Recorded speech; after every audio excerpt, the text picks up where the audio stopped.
అయితే ఆ తర్వాత పలు సందర్భాల్లో కూడా నేను మీడియా ద్వారా తమరికి విజ్ఞప్తి చేశాను. నేను చాలా కాన్షియస్గా డెసిషన్ తీసుకున్నాను అధ్యక్ష, నా రెసిగ్నేషన్ యాక్సెప్ట్ చేయండి అని.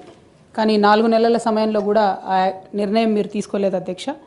అందుకనే ఇవాళ తమరిని మళ్ళీ సమయం అడిగి ఫ్లోర్లో మాట్లాడి అసలు ఈ నిర్ణయం తీసుకోవడానికి కారణం ఏంది ప్రజలకు తమరి ద్వారా ఎక్స్ప్లెయిన్ చేయాలన్నటువంటి ఉద్దేశంతో సమయం అడిగాను అధ్యక్ష. తమరు దయతోని సమయం ఇచ్చినందుకు ధన్యవాదాలు తెలియజేస్తా ఉన్నాను అధ్యక్ష. ముందుగా ఈ రాష్ట్రంలో 4 కోట్ల మంది ప్రజలుంటే 40 మంది మనం ఎమ్మెల్సీలో ఉంటాం అధ్యక్ష. పెద్దల సభలో కూర్చోవడం అనేటటువంటిది చాలా పెద్ద గౌరవం. ఇటువంటి గౌరవాన్ని నాకు ఇచ్చినటువంటి బీఆర్ఎస్ పార్టీకి, అట్లానే నిజామాబాద్లో నాకు ఓటు వేసి గెలిపించినటువంటి మా ఎంపీటీసీ జెడ్పీటీసీ సభ్యులకు ధన్యవాదాలు తెలియజేస్తూనే నాకు ఇచ్చినటువంటి బాధ్యతను నేను నిర్వహించడానికి అదే బీఆర్ఎస్ పార్టీ నుంచి నాకు అనేకమైనటువంటి కట్టుబాట్లు ఎదురవుతూ ఉన్నాయి. కాబట్టి ఆ పార్టీ ద్వారా సంక్రమించినటువంటి పదవిని పెట్టుకోవడం అన్నది నైతికత కాదు. కాబట్టి ఆ పార్టీ ఇచ్చినటువంటి పదవికి రాజీనామా చేయాలని చెప్పి నిర్ణయం తీసుకున్నాను అధ్యక్ష.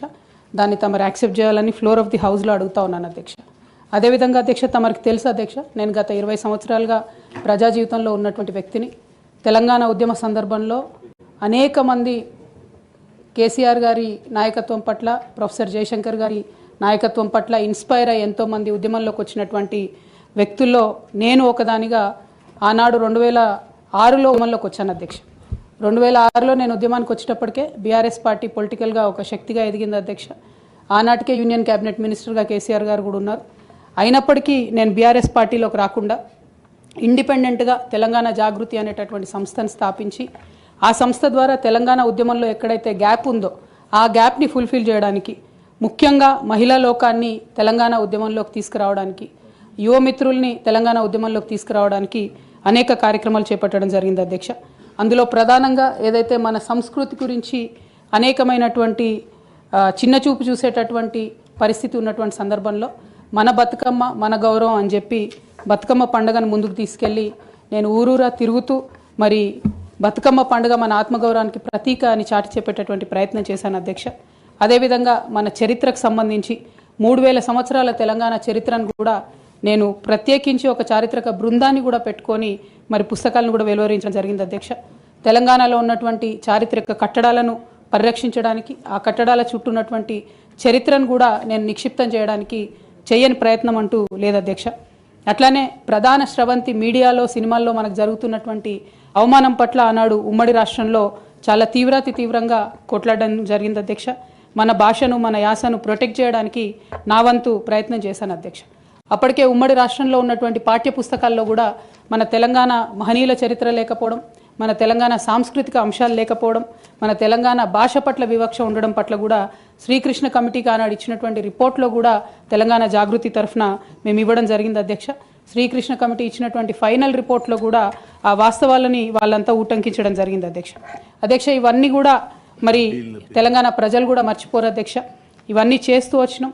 8 సంవత్సరాలు ఒక ఇండిపెండెంట్ సంస్థగా మేము ఉన్నాం అధ్యక్ష. అదేవిధంగా సాంస్కృతిక పరమైన అంశాలే కాకుండా బాలికల విద్య పట్ల, ఆదివాసీల హక్కుల పట్ల, మన ప్రాంతంలో ఉన్నటువంటి పరిశ్రమల్లో మన ప్రాంత ఉద్యోగులకే, మన ప్రాంత యువకులకే ఉద్యోగాలు దక్కాలనేటటువంటి అంశాల పట్ల కూడా ఆనాడు మేము పోరాటం చేయడం జరిగింది అధ్యక్ష. 2004లో నేను వాస్తవానికి అప్పటికే అమెరికాలో ఉద్యోగాలు చేస్తూ ఉన్నాం అధ్యక్ష. 2004 ఆగస్టులో నేను నా పర్సనల్ రీజన్స్ కోసము భారతదేశానికి వచ్చాను అధ్యక్ష. కానీ ఆ తర్వాత 2006లో ఎప్పుడైతే కేసీఆర్ గారు యూనియన్ మినిస్టర్ పదవికి రెసిగ్నేషన్ చేశారో అనేక మంది యువకులు తమ ఉద్యోగాలను వదులుకొని ఉద్యమంలోకి వచ్చారు అధ్యక్ష. వారితో పాటే నేను కూడా ఉద్యమంలోకి వచ్చాను అధ్యక్ష. వేలాది మందిని వారు ఇన్స్పైర్ చేసినట్టే నన్ను కూడా ఇన్స్పైర్ చేశారు అధ్యక్ష. అయితే మీ అందరికీ తెలుసు అధ్యక్ష, ఉద్యమంలో మనందరం కూడా కష్టపడ్డాం, పార్టీలకు అతీతంగా కష్టపడ్డాం. అనేక సందర్భాలు జరిగినాయి. చాలా సక్సెస్ఫుల్గా మన అంశాలని మనం ప్రజలకు చెప్పగలిగినాం, భావజాల వ్యాప్తి చేయగలిగినాం. అయితే అధ్యక్ష 2013-14లో తెలంగాణ ఉద్యమాన్ని మలుపు తిప్పేటటువంటి కీలక ఘట్టాలు జరిగినాయి అధ్యక్ష. 2013లో ఆనాడు కాంగ్రెస్ పార్టీలో ఉన్నటువంటి కొంతమంది నాయకులు మరి కేసీఆర్ గారిని మీరు ఢిల్లీకి రండి, సోనియా గాంధీ గారు నిర్ణయం తీసుకున్నారు తెలంగాణ ఇస్తారని చెప్పి పిలిపిస్తే మేము కుటుంబ సమేతంగా 2013లో ఢిల్లీకి వెళ్ళడం జరిగింది అధ్యక్ష. కానీ వెళ్ళిన తర్వాత 2 నెలలు కూడా దాదాపుగా కనీసం కాంగ్రెస్ పార్టీలో పెద్ద నాయకులు కానీ చిన్న నాయకులు కానీ ఎవరు పలకరించిన పాపన పోలేదు అధ్యక్ష. ఆనాడు ఈ ఘట్టం నేను ఈ హౌస్లో రికార్డ్ కావాలని చెప్తా ఉన్నా అధ్యక్ష. ఎందుకంటే ఇవాళ అనేక మంది తెలంగాణ ఉద్యమంతో సంబంధం ఉన్నవాళ్ళు, లేని వాళ్ళు, కొత్తగా రాజకీయాల్లోకి వస్తున్నటువంటి వాళ్ళు కూడా తెలంగాణ ఉద్యమంలో మీ పాత్ర ఏంటి అని మాట్లాడుతున్నటువంటి సందర్భంలో గల్లీలో కొట్లాడటమే కాదు, ఢిల్లీలో లాబియింగ్లో కూడా నా పాత్ర ఉందని చెప్పడానికే హౌస్లో ఈ మాట చెప్తా ఉన్నాను అధ్యక్ష. అయితే 2013 అధ్యక్ష జూలై ఆగస్ట్ టైంలో మరి అక్కడే ఉన్నాము, ఎక్కడ కూడా కదలిక లేదు. అటువంటి సందర్భంలో ఆనాడు మేడం సోనియా గాంధీ గారు ఎవరైతే ఈ కీలకమైన నిర్ణయం తీసుకోవాలో వారికి సంబంధించి ముఖ్య అనుచరుడుగా ఆస్కర్ ఫెర్నాండెస్ గారు ఉండేవారు అధ్యక్ష. తమరందరికీ తెలిసి ఇప్పుడు లేరు వారు పెద్దవారు. అయితే వారితో నాకున్నటువంటి సొంత పరిచయాలతోని వారికి కేసీఆర్ గారికి సపరేట్గా నేను ఒక మీటింగ్ పెట్టించడం జరిగింది అధ్యక్ష. ఇదంతా in the interest of the state formation అధ్యక్ష. ఆ తర్వాత సోనియా గాంధీ గారు ఇంటర్ఫియర్ అయ్యి ఒకటే రోజులో అధ్యక్ష 7 నుంచి 8 సార్లు కమ్యూనికేట్ అయ్యి మాట్లాడి ఆ తర్వాత తెలంగాణ సాధన అనేటటువంటి అంశం ముందుకెళ్ళింది అధ్యక్ష. ఆ విషయం తమరికి కూడా తెలుసు అధ్యక్ష. 2013 ఆగస్టు సెప్టెంబర్ నుంచి మొదలు పెడితే 2014లో తెలంగాణ బిల్లు పాస్ అయ్యేంత వరకు కూడా మనందరం కూడా నిప్పుల కుంపటి మీద కూర్చున్నాం అధ్యక్ష. ఏ క్షణంలో ఏ ఆంధ్ర లాబీస్లో వచ్చి ఇది చెడగొడతారో, ఏ క్షణంలో తెలంగాణ రాకుండా పోతుందో అని అందరం కూడా ఏమంటారు దీపపు చుట్టూ చేయబెట్టిన కాపాడుకున్నట్టు మనందరం కూడా ప్రయత్నం చేసినాం అధ్యక్ష. అందులో నా పాత్ర కూడా కొంత ఉంది అని చెప్పడానికే ఈ విషయాన్ని నేను చెప్తా ఉన్నాను అధ్యక్ష. ఆ తదనంతర పరిణామాల్లో 2 సభల్లో కూడా మరి తెలంగాణ బిల్లు పాస్ అయింది. తర్వాత టీఆర్ఎస్, అప్పుడు టీఆర్ఎస్ ఉన్నటువంటిది కాంగ్రెస్లో మర్జ్ అవ్వాలనేటటువంటి ఒక పొలిటికల్ డెసిషన్ జరుగుతున్న సందర్భం అధ్యక్ష. అయితే మర్జ్ అవ్వలేదు అధ్యక్ష. అప్పుడు మర్జ్ అవ్వకపోతే ఏమైంది, ఇండిపెండెంట్గా టీఆర్ఎస్ ఇక్కడ పోటీ చేయాల్సిన పరిస్థితి వచ్చింది. వాస్తవానికి అధ్యక్ష ఏ మహిళ అయినా కూడా ఒక కెరీర్ ఎంచుకునే ముందు, ఒక ఉద్యోగం చేసే ముందు తన కుటుంబం ఏంటి, కుటుంబ పరిస్థితి ఏంటి, రేపు పొద్దున్న నేను ఉద్యోగం చేస్తే నా పిల్లలకు సమయం ఇవ్వగలుగుతానా, కుటుంబ వ్యవహారాలకు సమయం ఇవ్వగలుగుతానా అని ఆలోచించుకుంటారు అధ్యక్ష. నేను కూడా ఉద్యమంలోకి వచ్చే ముందు 3 నుంచి 4 నెలలు చాలా సుదీర్ఘంగా ఆలోచించి నా జీవిత భాగస్వామితో చర్చించిన తర్వాతనే నేను ఉద్యమంలోకి రావడం జరిగింది అధ్యక్ష. అయితే ఈ విషయం ఇప్పుడు ఎందుకు చెప్పాల్సి వస్తుందంటే అధ్యక్ష, నేను ఎప్పుడైనా కూడా మన తెలంగాణ నుంచి ఒక ఇంటర్నేషనల్ స్థాయి ఎన్జిఓ నడపాలనుకున్నాను అధ్యక్ష. నేను పాలిటిక్స్లోకి వస్తానని అనుకోలేదు. కాకపోతే 2013-14లో ఎప్పుడైతే ఈ పరిణామాలు జరిగినాయో, టీఆర్ఎస్ పార్టీ ఒంటరిగా పోటీ చేయాల్సి వచ్చిందో అధ్యక్ష, ఆనాడు నాకు పార్టీ నుంచి వచ్చినటువంటి రిక్వెస్ట్ ఏంటంటే, నువ్వు నిజామాబాద్లో చేసినటువంటి పనికి నిన్ను నిజామాబాద్లో దాదాపుగా ఇంటింటికి గుర్తుపడతారు కాబట్టి నువ్వు ఎంపీ టికెట్ తీసుకొని అక్కడ ఉంటే అందరు ఎమ్మెల్యేలు మనం గెలిచేటటువంటి ఆస్కారం ఉంటుంది కాబట్టి నువ్వు ఇక్కడ పోటీ చేయాలని ఆనాడు టీఆర్ఎస్ పార్టీ నాకు పిలిచి పార్లమెంట్ టికెట్ ఇచ్చింది అధ్యక్ష. నేను ఎప్పుడు కూడా వారిని అడుక్కొని టికెట్ తీసుకోలేదు అధ్యక్ష. ఆ నిజామాబాద్ ప్రజలు దాన్ని గౌరవించారు. 9కి 9 కంప్లీట్గా నిజామాబాద్లో ఎమ్మెల్యేలని గెలిపించారు అధ్యక్ష. తద్వారా టీఆర్ఎస్ ఇండిపెండెంట్గా ఆనాడు అధికారంలోకి వచ్చింది అధ్యక్ష. అందరం సంతోషపడ్డాం అధ్యక్ష.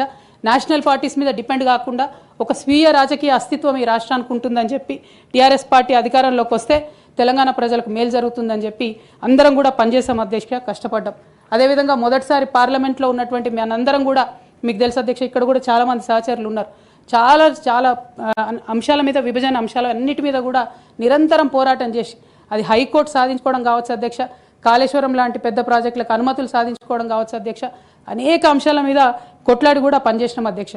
అంటే ఈ అంశాలు చెప్పడంలో ఉద్దేశం ఏంటంటే అధ్యక్ష, కేవలం పదవులు కావాలి రాజకీయం కోసమే టీఆర్ఎస్ పార్టీలోకి నేను వెళ్ళలేదు అధ్యక్ష. ఆనాడు టీఆర్ఎస్ పార్టీకి అవసరం, తెలంగాణ ప్రజలకు అవసరం అని చెప్పినారు కాబట్టి వెళ్ళిన అధ్యక్ష.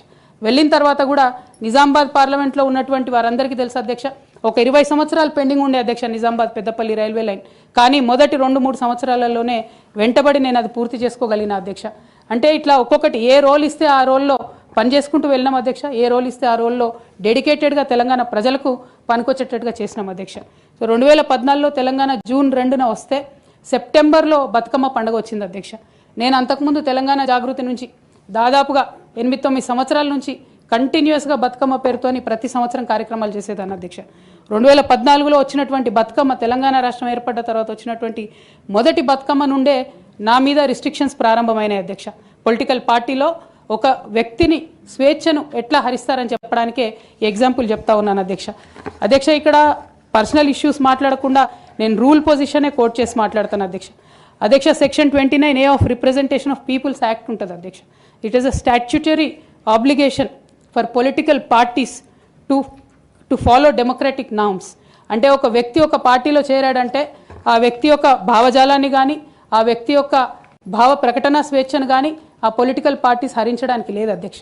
నేను గత 8 సంవత్సరాలుగా ఇండిపెండెంట్గా ఒక వ్యక్తిగా సంస్థను నడుపుతూ చేస్తున్నటువంటి ప్రయత్నాలని అడ్డుకట్ట వేయడానికి మొదటి రోజు నుంచే ప్రయత్నం జరిగింది అధ్యక్ష.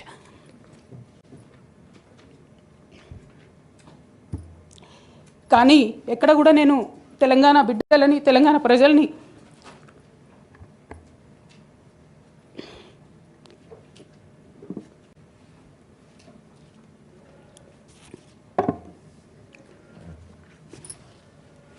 వాళ్ళను డిసప్పాయింట్ చేయదు కాబట్టి నవ్వుతూ పనిచేస్తూ వెళ్ళిపోయిన అధ్యక్ష ఇప్పుడు నా దగ్గరికి ఎప్పుడు పెద్దవాళ్ళు పైరవికారులు కాంట్రాక్టర్లు ఎవరు రాలేదు అధ్యక్ష. నేను ఎప్పుడు కూడా పేద ప్రజల మధ్యలోనే ఉండి పనిచేస్తున్నాను అధ్యక్ష.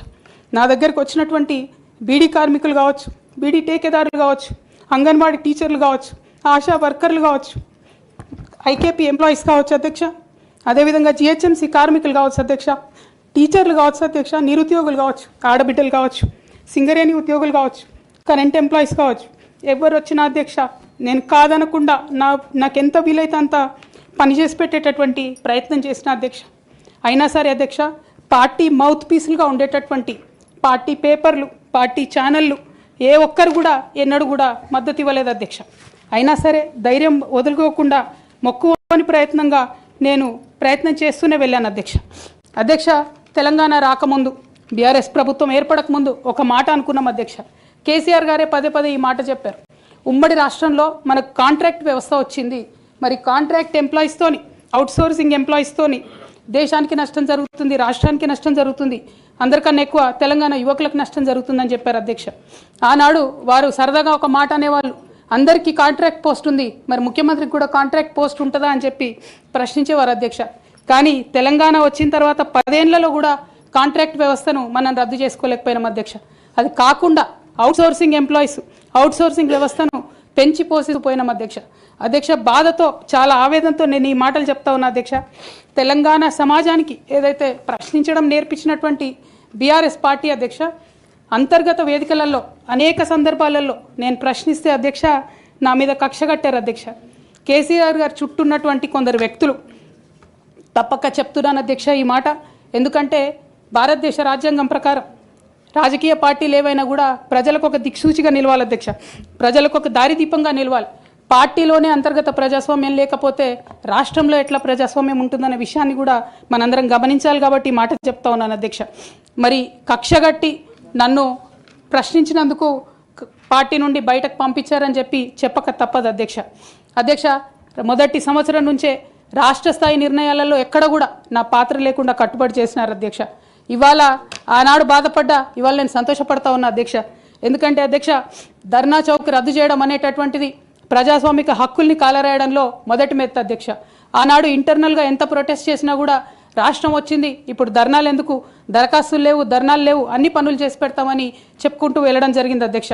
అట్లానే రైతులకు జరిగినటువంటి అక్రమ అరెస్టులు అధ్యక్ష, ఇవాళ ఒక్కొక్క దగ్గర నుంచి రైతులు మాట్లాడుతూ ఉంటే బాధ తట్టుకోలేకపోతున్నాం అధ్యక్ష. అదేవిధంగా పార్టీలో జరుగుతున్నటువంటి అవినీతి అధ్యక్ష, ప్రభుత్వంలో జరుగుతున్నటువంటి అవినీతిని ఎప్పటికప్పుడు నేను వారి దృష్టికి తీసుకెళ్లడం జరిగింది అధ్యక్ష.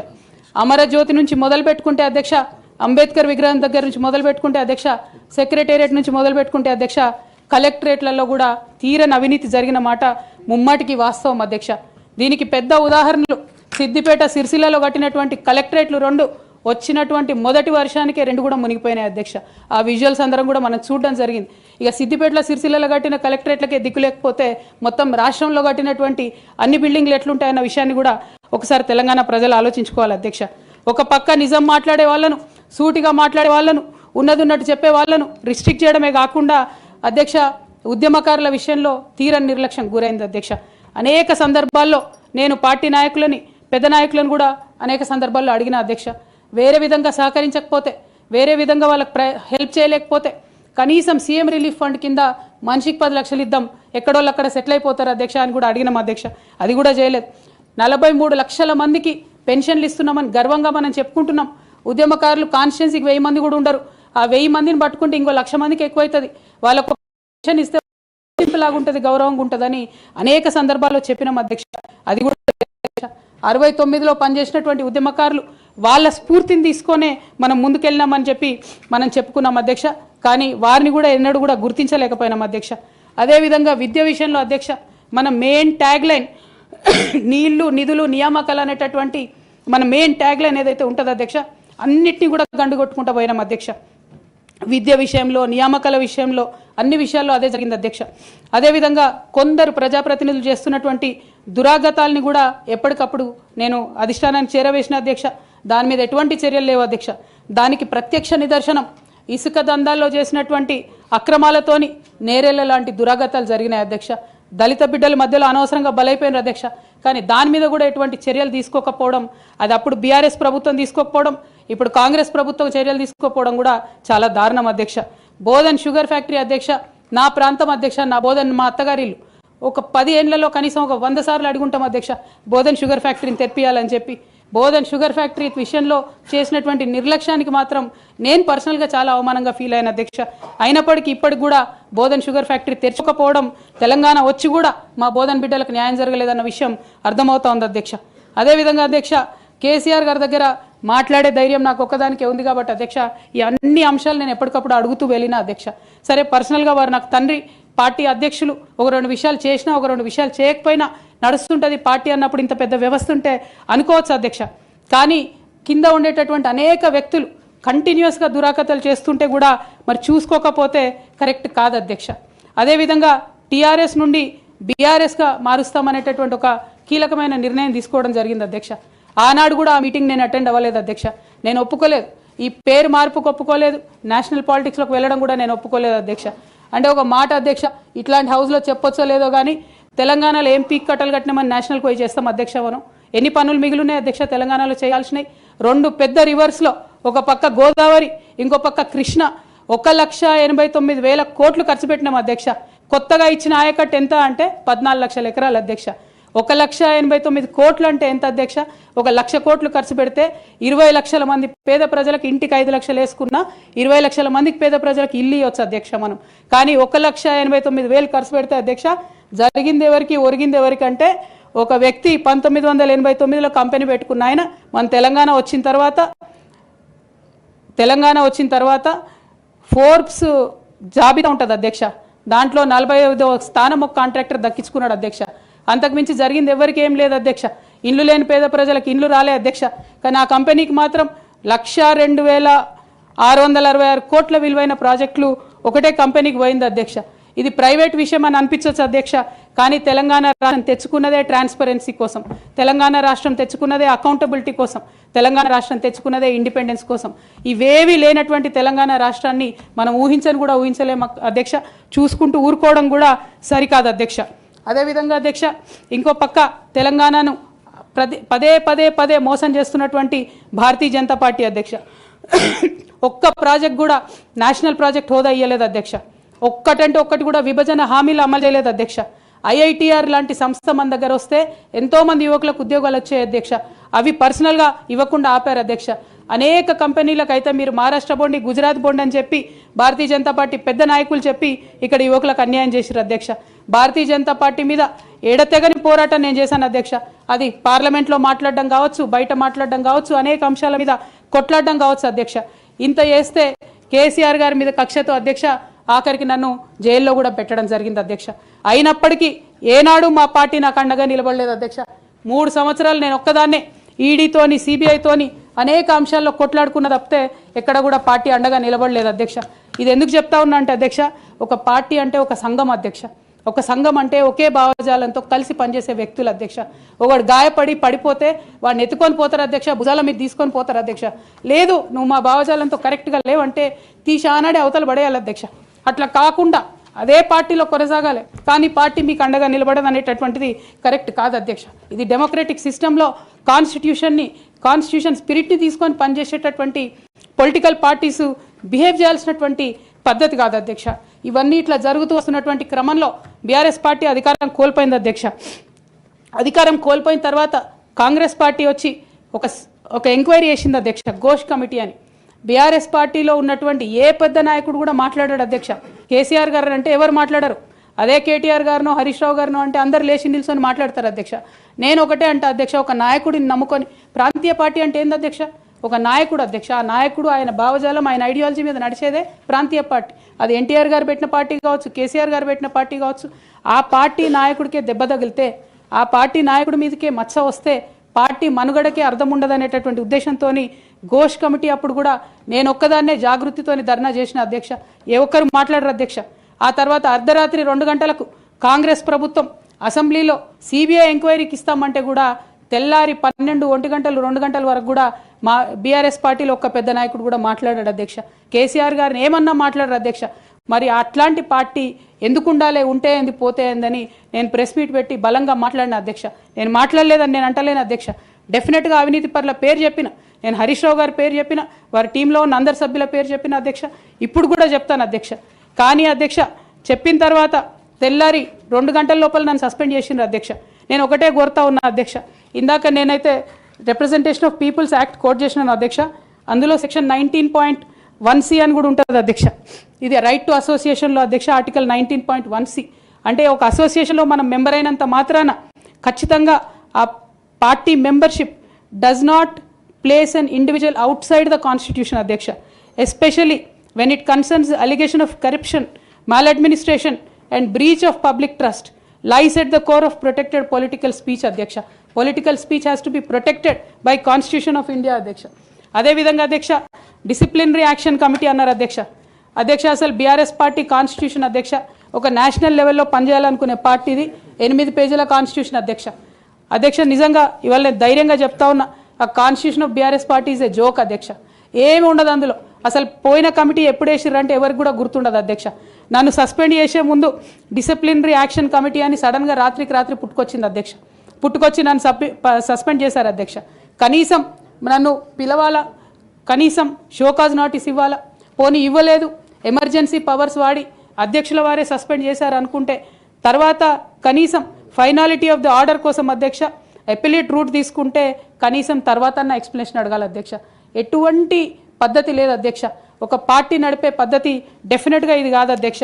అవసరం అనుకుంటే నేను లీగల్గా ఛాలెంజ్ చేయొచ్చు, కానీ నేను ఛాలెంజ్ చేయను అధ్యక్ష. ఎందుకంటే ఎటువంటి పద్ధతి లేనటువంటి బీఆర్ఎస్ పార్టీ నుండి, ఎటువంటి నైతికత లేనటువంటి బీఆర్ఎస్ పార్టీ నుండి దూరం అవుతున్నందుకు ఇవాళ నేను చాలా సంతోషిస్తున్నా అధ్యక్ష. నా కుటుంబం, నా పార్టీ, నా రక్తం, నా చెమట, నేను 20 సంవత్సరాలు తెలంగాణ ఉద్యమం కోసం నేను పడ్డటువంటి శ్రమ, నేను చేసినటువంటి కష్టం గుర్తించకుండా ఒక చిన్న ఉరిదీసేవాన్ని కూడా అడుగుతారు అధ్యక్ష. ఈ దేశంలో అంత మంచి దేశం మనది, అయినా కూడా సస్పెండ్ చేశారంటే చాలా సంతోషిస్తున్నా అధ్యక్ష. ఇవాళ నేను వేరే ఏం లేదు. అయితే కాంగ్రెస్ పార్టీ అధ్యక్ష నా సస్పెన్షన్ని పొలిటికల్గా వాడుకోవాలని ఈ బీఆర్ఎస్ పార్టీలో వచ్చినటువంటి చీలికలను చాలా పెద్ద ఎత్తున వాళ్ళు ప్రమోట్ చేస్తూ ఉన్నారు అధ్యక్ష. ప్రత్యేకించి వారు నాపై చేస్తున్న ఆరోపణ అధ్యక్ష ఇది ఆస్తుల పంచాయతీ, ఆత్మగౌరవం పంచాయతీ కాదని చెప్తా ఉన్నారు అధ్యక్ష. నేను ఇవాళ మీ ద్వారా తెలంగాణ ప్రజలకు చెప్పదలుచుకున్న అధ్యక్ష. అధ్యక్ష నాకు దైవభీతి ఎక్కువ అధ్యక్ష, దైవ భక్తురాలు నేను. లక్ష్మీ నరసింహస్వామి మా ఇంటి దేవుడు అధ్యక్ష. ఆ లక్ష్మీ నరసింహస్వామి మీద ప్రమాణం చేసి చెప్తా ఉన్నా అధ్యక్ష. ఒక మహిళగా నాకు 2 కొడుకులు ఉన్నారు అధ్యక్ష. వాళ్ళిద్దరి మీద ప్రమాణం చేసి చెప్తా ఉన్నాను, నాది ఆస్తుల పంచాయతీ కాదు అధ్యక్ష, నాది ఆత్మగౌరవం పంచాయతీ. నేను ఏ విషయమైనా, ఉద్యమకారుల విషయమైనా, బీసీల విషయమైనా, మహిళల విషయమైనా ఏదైనా నిలదీసి అడిగినా అధ్యక్ష, రేపు కూడా అడుగుతా అధ్యక్ష. అందులో ఎట్టి పరిస్థితులలో కాంప్రమైజ్ అయ్యే విషయమే లేదు అధ్యక్ష. ఈ సందర్భంగా తమరికి కూడా నేను ఒక మాట చెప్తా ఉన్నా అధ్యక్ష. మన రాష్ట్రంలో 17 లోక్సభ స్థానాలు ఉంటాయి అధ్యక్ష, ఒకటే ఒక ఉమెన్ ఎంపీ అధ్యక్ష.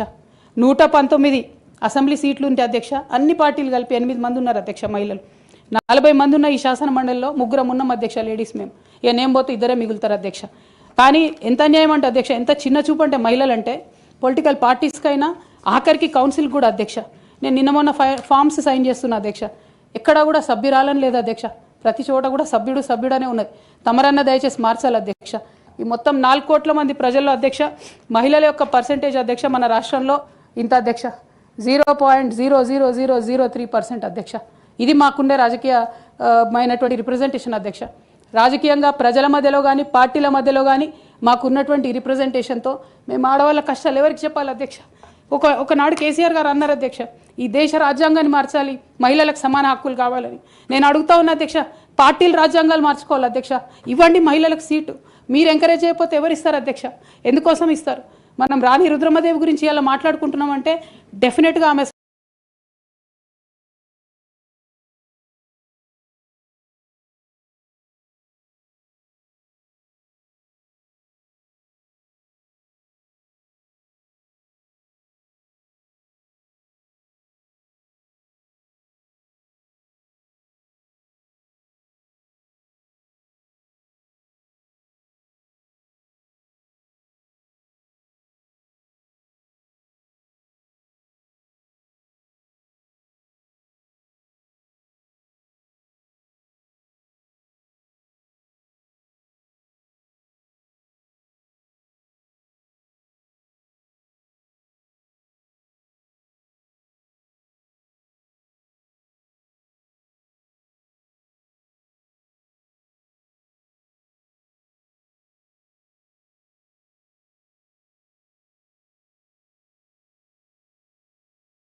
స్వాతంత్ర సంగ్రామంలో ఉన్నప్పుడు అధ్యక్ష మొదలు కాంగ్రెస్ పార్టీలోనే ఉండే అధ్యక్ష భగత్ సింగ్ కానీ సుభాష్ చంద్రబోస్ కానీ ఇట్లాంటి వాళ్ళందరూ. కానీ తర్వాత వాళ్ళ ఫిలాసఫీ వెతుక్కొని వాళ్ళ దారి వాళ్ళు వెతుక్కొని పోయినారు అధ్యక్ష. పార్టీలు వేరైనంత మాత్రాన, దారులు వేరైనంత మాత్రాన అధ్యక్ష లక్ష్యం ఒకటే కాదని కాదు అధ్యక్ష. నా లక్ష్యం ఎప్పటికైనా ఒకటే అధ్యక్ష, తెలంగాణ బాగుండాలి, తెలంగాణ ప్రజలు బాగుండాలి, వాళ్ళ కోసం పనిచేయాలి అధ్యక్ష. దానికోసం నేను ఖచ్చితంగా పనిచేస్తూనే ఉంటాను అధ్యక్ష. అధ్యక్ష అదేవిధంగా అధ్యక్ష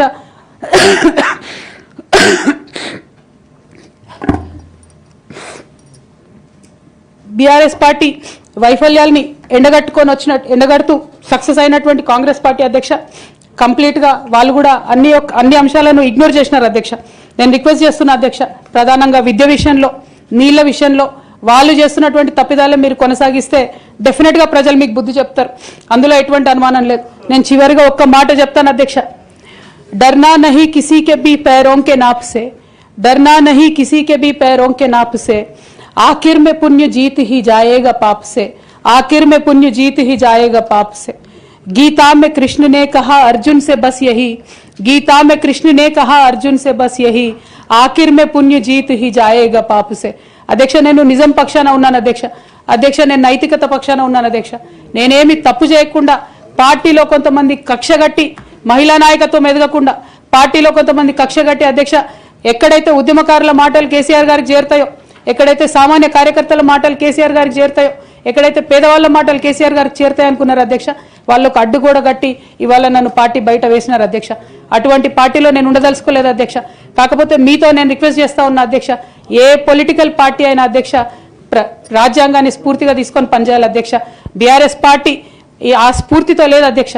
కాబట్టి నేను ఈ రాష్ట్రంలో మహిళలకు కొంత ఇన్స్పిరేషన్ ఇవ్వడానికి అధ్యక్ష, ప్రజలకు ఓవరాల్గా సేవ చేయడానికి అధ్యక్ష, ఇప్పుడు కాంగ్రెస్ పార్టీ చేస్తున్న విధానాలకు ప్రధాన ప్రతిపక్షం అధ్యక్ష ఇవాళ లేనేలేదు హౌస్లో, నిన్న మొన్న అసెంబ్లీ నడిచింది అక్కడ లేనేలేదు అధ్యక్ష. ఆ యొక్క గ్యాప్ని ఫిల్ఫిల్ చేయడానికి అధ్యక్ష నేను ఇవాళ ఒక వ్యక్తిగా ఈ హౌస్లోకి వెళ్ళిపోతున్నా అధ్యక్ష. కానీ నేను ఒక శక్తిగా ఫ్యూచర్లో చట్టసభలకు తిరిగి వస్తా అధ్యక్ష. డెఫినెట్గా ఒక పొలిటికల్ సిస్టమ్ని క్రియేట్ చేస్తా అధ్యక్ష ఈ స్టేట్లో, చేసి ఖచ్చితంగా ఒక శక్తిగా నేను తిరిగి వస్తాను అధ్యక్ష. మీ అందరి యొక్క ఆశీర్వాదంతో ఈ హౌస్లో ఈ 4-5 ఇయర్స్లో మీతో ఉన్న అనుబంధంతో నేను చెప్తా ఉన్నా అధ్యక్ష, మీరు చాలా అవకాశాలు ఇచ్చారు అధ్యక్ష, చాలాసార్లు మాట్లాడే అవకాశాలు ఇచ్చారు, అనేక సమస్యల మీద పోరాటం చేసే అవకాశం ఇచ్చారు, మీకు ధన్యవాదాలు తెలియజేస్తాను అధ్యక్ష. కాకపోతే తెలంగాణ డెవలప్మెంట్ కోసం ఇప్పుడున్న పార్టీ కూడా అంతే కమిటెడ్తో పనిచేయాలని చెప్పి డిమాండ్ చేస్తూ ఆ అన్ని అంశాలను టేకప్ చేసి మేము పనిచేస్తామని మీకు తెలియజేస్తూ మీ దగ్గర సెలవు తీసుకుంటున్నాను అధ్యక్ష. Thank you. జై తెలంగాణ. గౌరవ సభ్యురాలు సోదరిమణి కవిత గారి యొక్క ఆవేదన, భావోద్వేగం మేము అర్థం చేసుకుంటాం. భావోద్వేగాల మధ్య రాజీనామా చేయడం అంత సమంజసం కాదనేటువంటి ఉద్దేశంతోనే ఆ రోజు అదే చెప్పాను, ఈరోజు కూడా అదే చెప్తున్నాను. మీరు ఆలోచన చేయండి, పునరాలోచన చేయండి. భవిష్యత్తు అనేటువంటిది ఎట్లా ఉంటుంది అనేది కాలమే నిర్ణయిస్తుంది. కాబట్టి భావోద్వేగంలో ఆవేదనతోనే తీసుకునే నిర్ణయాలు ఒకసారి సక్రమ బాటలో పట్టకపోవచ్చు. కాబట్టి మరొకసారి మీరు ఆలోచన చేయమని నేను రిక్వెస్ట్ చేస్తాను. ఇప్పటికే 4 months లేట్ అయింది అధ్యక్ష. ఆ పార్టీతో నాకు ఎటువంటి అనుబంధం వద్దు అధ్యక్ష. పైగా డెఫినెట్గా ఆడబిడ్డను కాబట్టి కొంత ఆవేదన తట్టుకోలేకపోతా ఉన్నా అధ్యక్ష.